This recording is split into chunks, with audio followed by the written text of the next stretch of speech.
भंडारली व गोठेघर येथे गावाच्या विकासाच्या आरक्षित भूखंडावर अतिक्रमण 80 वर्षीय महिला बसली उपोषणाला। भंडारलीत 80 वर्षीय वृद्ध शेतकरी महिला भूमिपुत्रांच्या न्याय हक्कासाठी आमरण उपोषणास बसल्या आहेत।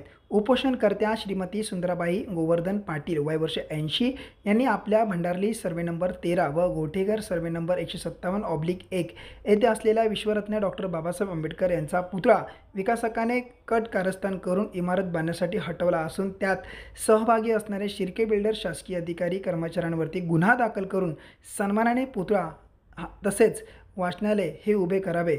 तसेच भंडारली व गोठेघर येथे गावाच्या विकासाच्या आरक्षित भूखंडावर अतिक्रमण करून शिर्के बिल्डर यांनी केलेल्या अनधिकृत बांधकामावर तात्काळ कारवाई करून अशी मागणी उपोषणातून करण्यात आली आहे।